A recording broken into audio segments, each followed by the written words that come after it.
41 நிறவெறி காரணமாக ஆங்கிலேயர்களால் தென்னாப்பிரிக்க மக்களும் இந்தியர்களும் கடுமையாக பாதிக்கப்பட்டனர். 42 அந்நாட்டில் ஆங்கிலேயரால் நிறவெறிக்கு உட்படுத்தப்பட்டதால் சாதாரண வழக்கறிஞராக இருந்த காந்தி போராட்டக்காரராக மாறினார்.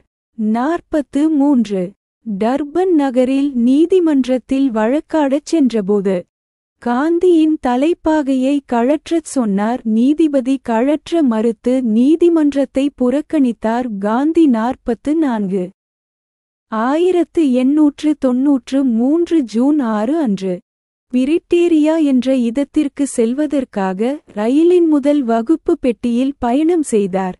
45 ஆங்கிலேயராக அவர் இல்லை என்பதற்காக வெள்ளையர் ஒருவரால் பீட்டர்மரிட்ஸ்பர்க் என்ற ரயில் நிலையத்தில் பெட்டியை விட்டு பிளாட்பாரத்தில் தள்ளிவிடப்பட்டார். 46 இந்த சம்பவமே காந்தியை உறுதிமிக்க போராட்டக்காரராக மாறுவதற்கு அடித்தளமாக அமைந்தது. 47 ஆங்கிலேயர்கள் அங்குள்ள கருப்பின மக்களையும் இந்தியர்களையும் கீழ்த்தரமாக நடத்தினர். இதை எதிர்த்து போராட ஆரம்பித்தார் காந்தி. 48 அதற்குள் அவருடைய ஒப்பந்த காலமும் முடிந்து போகவே தாயகம் திரும்ப திட்டமிட்டிருந்தார். அச்சமயத்தில் இந்தியர்களுக்கு வாக்குரிமை அங்கே பறிக்கப்பட்டது. அதை எதிர்த்து போராடுங்கள் என்றார் காந்தி. 49 போராடுவோம், ஆனால் எங்களுக்கு சட்ட நுணுக்கம் தெரியாது. தாங்களும் உடன் இருந்தால் போராடுவோம் என்றனர். 50 அவர்களுக்காகவே தென்னாப்பிரிக்காவில் தங்கி போராட முடிவெடுத்தார் காந்தி. 51 1894 இல் நட்டால் இந்திய காங்கிரஸ் என்ற கட்சியைத் தொடங்கி அங்குள்ள இந்தியர்களை ஒன்று திரட்டி போராட ஆரம்பித்தார். 52 இந்த போராட்டத்தின் போதுதான் தமிழர்களின் அறிமுகமும் தமிழின் அறிமுகமும் காந்திக்கு கிடைத்தது.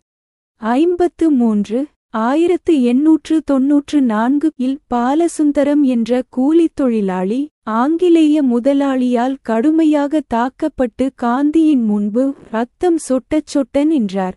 54 அவர் பேசும் தமிழ் மொழி காந்திக்கும் காந்தி பேசும் ஆங்கில மொழி பாலசுந்தரத்துக்கும் புரியவில்லை என்பதால் காந்தியின் உதவியாளர்களாக இருந்த வின்சென்ட் லாரன்ஸ், ஜோசப் லாரன்ஸ் இருவரும் மொழிபெயர்த்தனர். 55 தன்னுடைய வாதத்திறமையால் பாலசுந்தரத்திற்கு நீதி கிடைக்கச் செய்து அவருடைய முதலாளியிடமிருந்து விடுதலையை வாங்கித் தந்தார் காந்தி. இதனால் அங்கிருந்த தமிழ் மக்களிடம் காந்தியின் புகழ் பரவியது.